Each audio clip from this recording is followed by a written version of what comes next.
Magandang araw sa lahat. Ako po, magpapakilala po ako. Ako po si Gwyneth Atos Dadao. Nasa section BS in Architecture 4B.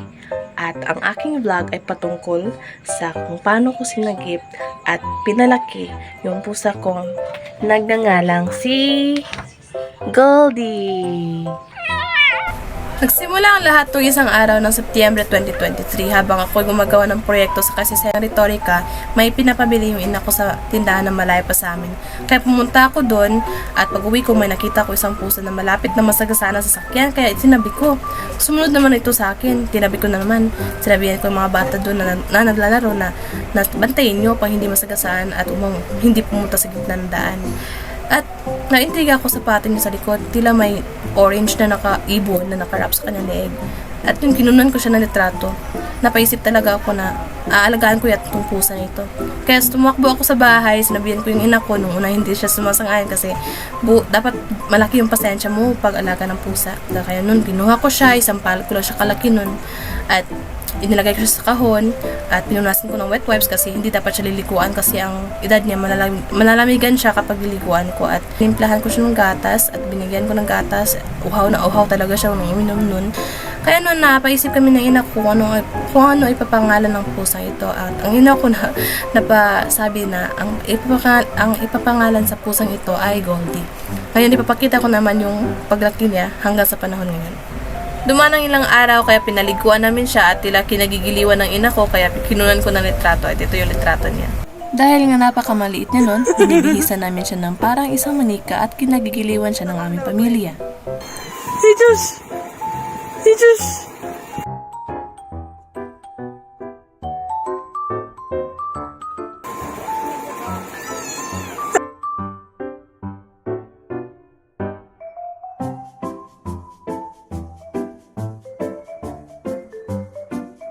Paminsan-minsan, bigla na rin itong natutulog kung saan-saan.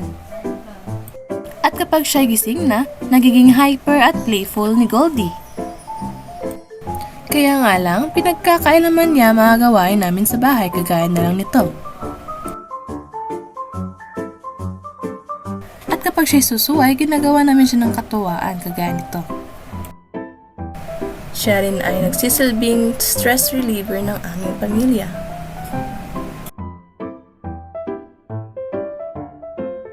Kaya nga lang, kung anong ginagawa mo ay nandun siya palagi.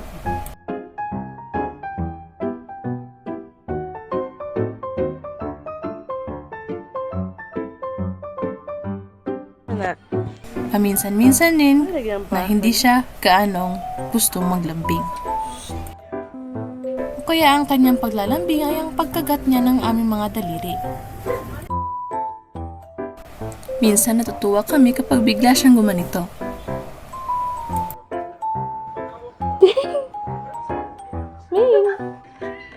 Kinagigiliwan talaga niya maglaro at maglaro araw-araw. Goldie. Okay. Minsan umaatake ito na parang isang maliit na leon.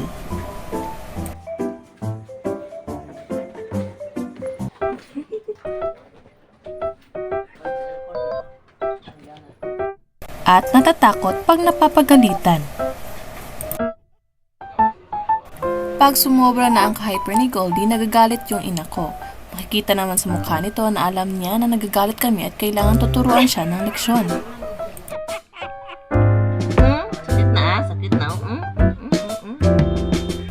Bakas naman sa kanyang mukha na may kamalian siyang nagawa. Kuya. Ngayong malaki na ito, hindi ko aakalaing 5 months na siya sa amin.